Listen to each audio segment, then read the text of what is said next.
everyone. Welcome to Amago, Season 1, Episode 9, The Role of a Father. I'm your host, Vanessa Brown. Beloved, now we are children of God, and it has not yet been revealed what we shall be. But we know that when He is revealed, we shall be like Him, for we shall see Him as He is. 1 John chapter 3, verse 2. Tonight, it is my honor and my pleasure to have with us at the Amago studio, Mr. Micheal Smalls. Micheal is a native of Charleston. He is 31 years old. He is a single father of two. Micheal, who is 5 years old, and Soraya, who is 4 years old. Micheal is a trainer for a local restaurant chain. He is a local poet and a podcaster like myself. The name of his podcast is Fathering 365 LLC, and you can find his podcast at podpage.com/Fathering365 LLC. Micheal also volunteers with the organization Father to Father, a local organization that assists fathers who want to reunite and remain an active part of their children's lives. But most importantly for me, Micheal is my nephew, so I am honored to have him here with me, and I am very proud of the work that he is doing, so I wanted to make sure Micheal was one of my first podcast guests here with the Amago podcast. So welcome, Micheal. Thank you. It is good to have you with us. So it's good to see you. How you doing? I'm doing great. It's always good to see you. Yeah. You know, we've been back and forth to school, pulling me in the office. Under different circumstances this time, nephew. Yes. This time, I'm being honored. Yeah. You've been busy little bee, man. Yes. Yeah, I'm proud of you. Thank you. Very proud of you. Very proud of you. So I got a lot of questions. All right, shoot, I'm ready. First of all, how are the kids? The kids are wonderful and little balls of lightning. They keep me up on my feet 24/7. Yeah. A lot of energy. Yes. Yeah. Did you ever imagine? No. I really did not imagine this. I wanted to have my daughter first. Yeah. But my son came first. Okay, well, I don't want to get too far ahead, but I don't know which questions to ask you first. So, just in theory, the way I kind of run the podcast, from the spiritual side, we talk a little bit about God a little bit, but I want to start. Let me just start. Tell me a little bit about Micheal. Who is Micheal Smalls? How did you get here? And tell me a little bit about your childhood and all of that good stuff. So let's start there. So, Micheal is a work of art. I really like to think of myself as a blacksmith now, because I've been working on myself since I was young.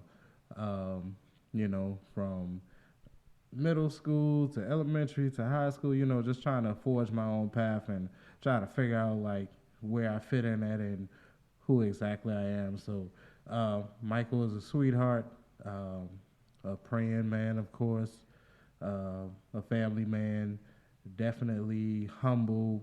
I'm always like looking for the next best thing. Like, I'm never satisfied because, I know there's always room for growth. And, I'm just always trying to figure out, hey, what can we do to better ourselves and when can we get it done? I'm very patient. I'm definitely patient on that end. Okay. Well, I know for our family dynamics was a little, I guess I would describe it as, I don't want to say unusual, but it was kind of, I don't know how to describe it. Just, I want to say unusual, I guess. And the fact that being your aunt, that when we met you, My brother was not married to your mom. And so when we were told that your mom was pregnant with you or that he had a son, for us it was this shadow of doubt about, because my brother was married at the time. And so for us it was, okay, Bailey, does he have a son or does he not have a son? And then there was a period of time that when we did find out legitimately that you were his son, then there was this period of absence. Then, okay, where is Michael? Where is the son that my brother was supposed to have? Because all of his other children were girls, right? So then Right. we were like, oh, okay, great, he has a son. But then there was this period where, okay, where is he? Because you weren't there. And then on our side, or my side, I guess I should say, because I was a high school principal, and when I got to the high school and you were there, I was like, oh great, I get to see my nephew finally. So then we got to reconnect. So that was great. But there was, like I said, there was this period when you weren't around, and we didn't get to know you like we got to know the girls. So tell me what that was like for you, because I'm sure you knew you had another side of your family that you didn't know. So talk to me a little bit what that was like for you, because I just explained what it was like for me on my side. So tell me what that was like for you on your side.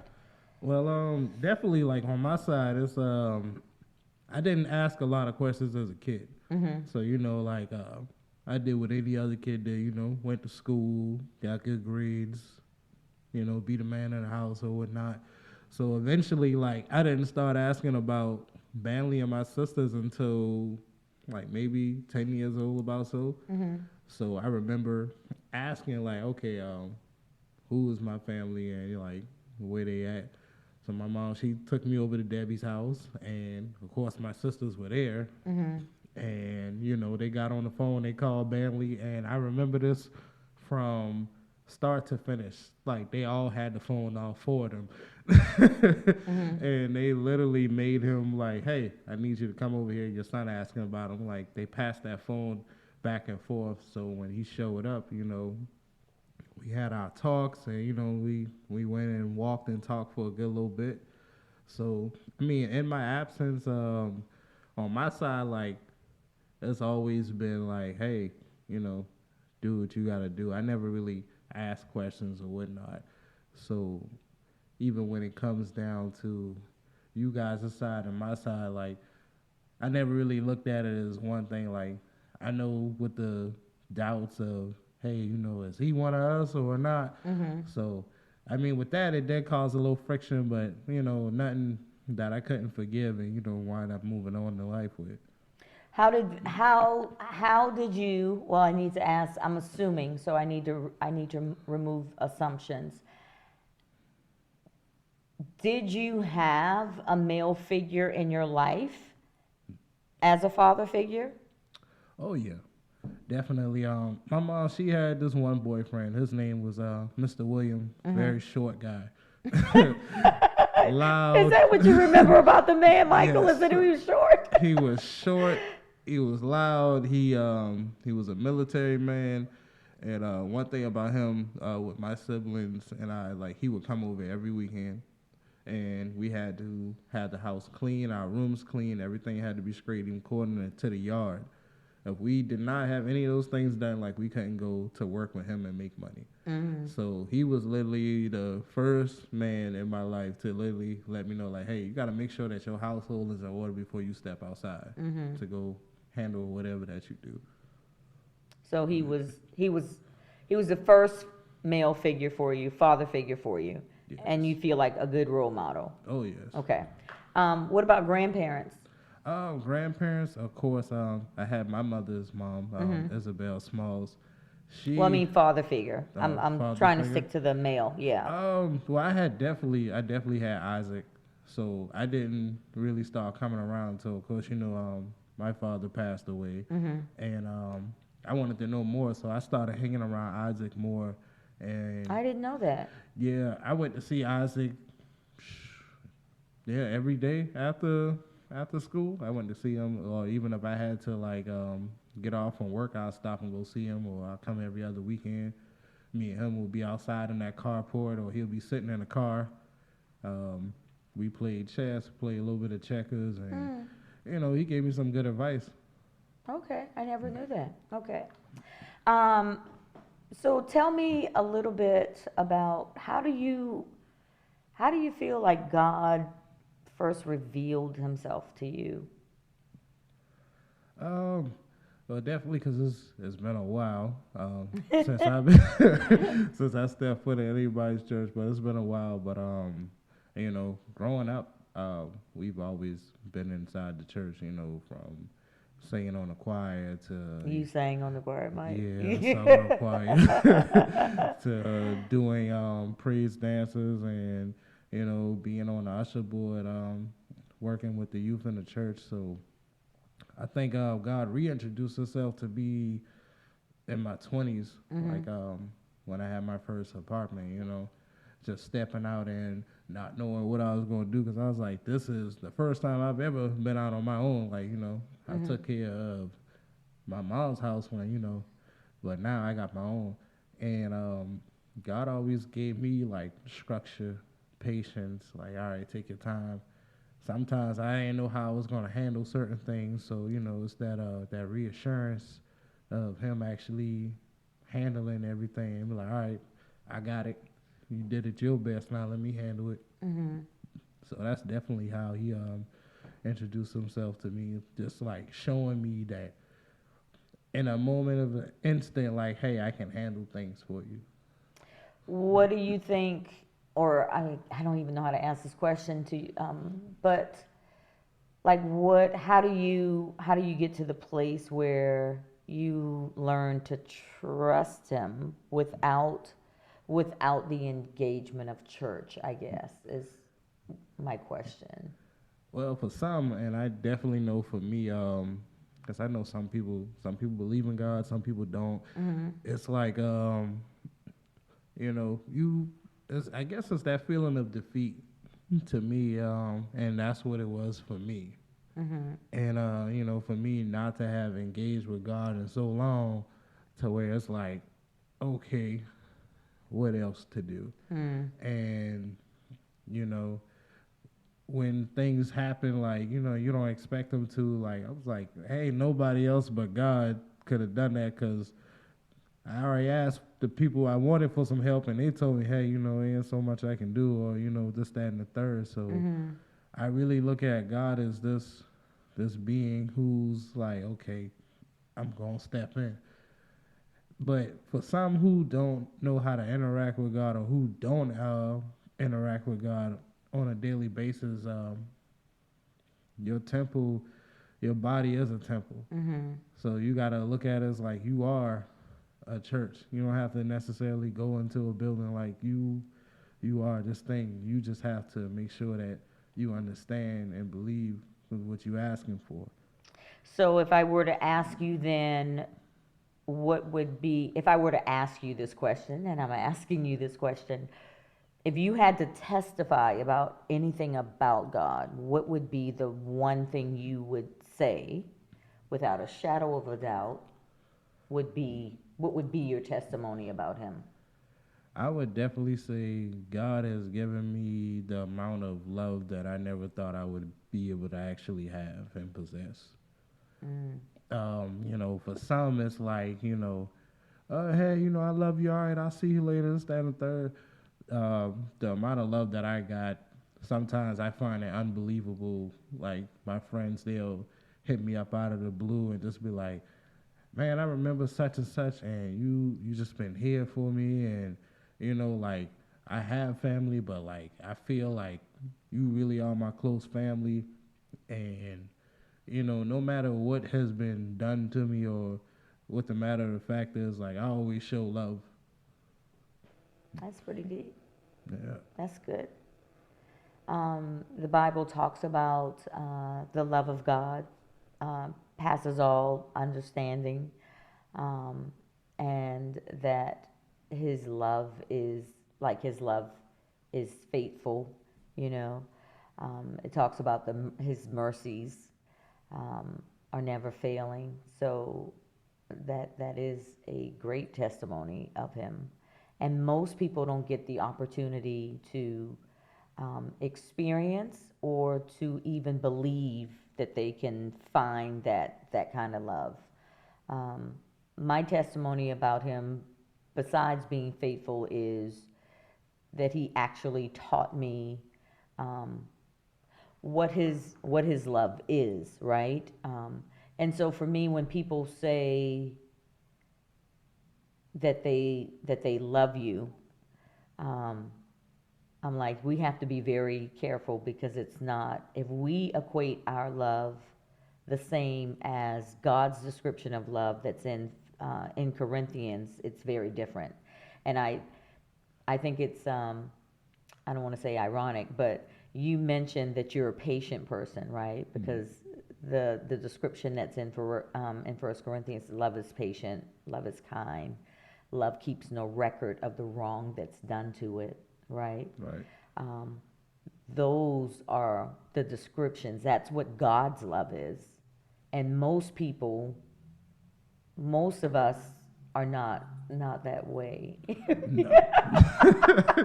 Most of You us are know, not. and so when I counsel people in premarital counseling, that's one of the sessions that I always take them through. Okay, you're getting ready to take this oath. Okay, you're getting ready to tell this person that you love them and you're going to love them in sickness and in health. Okay, this is what you're saying.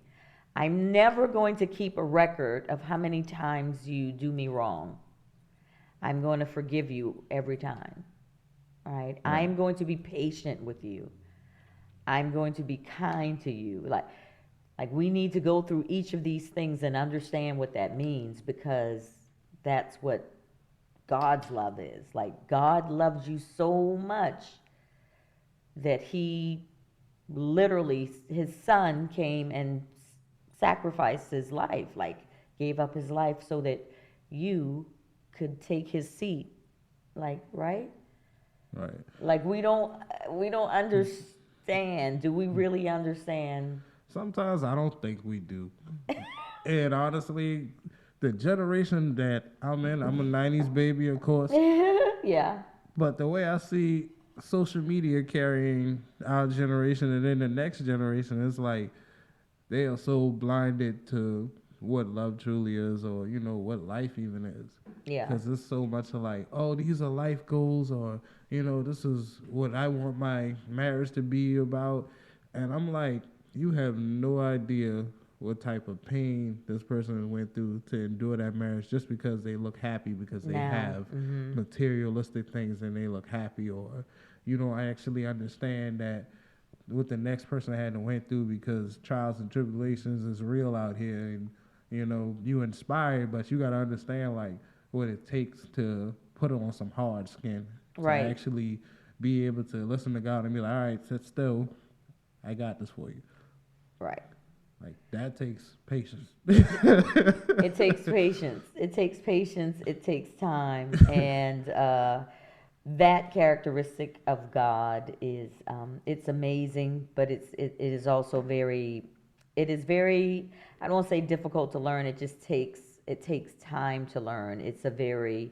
God's love is very deep to understand, and it brings me to our point of fathering, because God is our Father, and one of the pillars of Amago is for us to understand now we are children of God. Right. Right? Now we are children of God. Your podcast and your business is Fathering 365. We are children of God. You are a single father. Yes. And it's all about love. Yes. Fathering is about love, the role of the father. God has done everything he has done for us because we are his children. And it is because of love. Yes.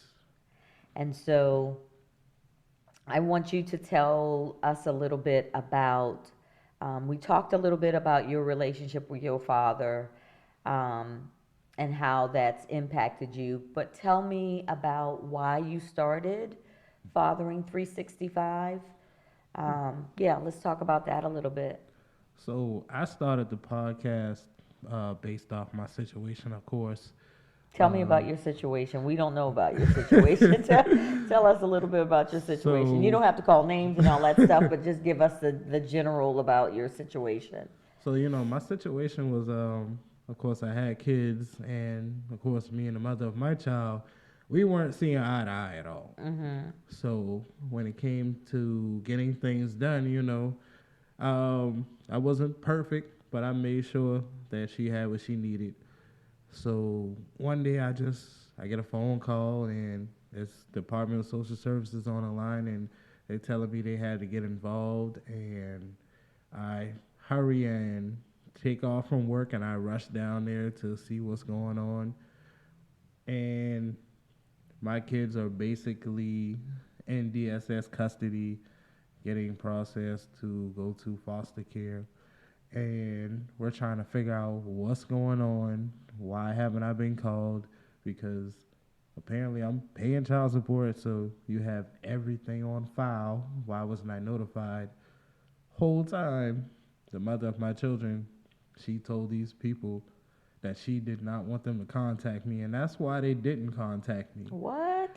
And when I found out that, I was furious, and me and my sister Kendra, we immediately started looking for lawyers, and we found someone who was like, who's confident, and she knew she can get the job done. Like, she wasn't scared, because everybody else was scared to go up against the Department of Social Services for some odd reason. I don't know why. And with that being said, we went to court on several occasions, and we finally got to some common ground to whereas, I can get my kids home. So, interruption, I'm sorry. So, during this process, were your kids in DSS custody or were you allowed to bring them home with you? During the process, I was allowed to give visits. But So they were not with you the whole they time? were not with me the whole time. They were in foster care? They were in foster Are care. you serious? Yes. But you're the father. Yes. And I went through so much stuff with the mother of my child, like having conversations with her and letting her know, like, what you have against me in the past, like, you have to let that go, because right now these kids are more important. So I thought with DSS, before they place a child in foster care, they automatically send the child to the next of kin, no? They did not do that at all. Mm. And the only reason they did not do that is because of what she told them. So that made things even more difficult, because we don't know what story she What told she these told them. people to even look at them, or to look at me like, okay, what's They going on? can't go with you. Right. So when they finally came and did walkthroughs through my apartment and sat down and talked with me and, did background checks on me, it was like, oh my God, you have a clean background record. I was like, oh, you Imagine surprised? that. So I was like, can my kids come home? Because I have nothing to hide. Everything's clean. I work a 9 to 5. I literally have a support group and a system. Mm-hmm. So I really got brought through the ringer. Mm-hmm. And when I finally got my bulldog, my lawyer, she got my kids home to me.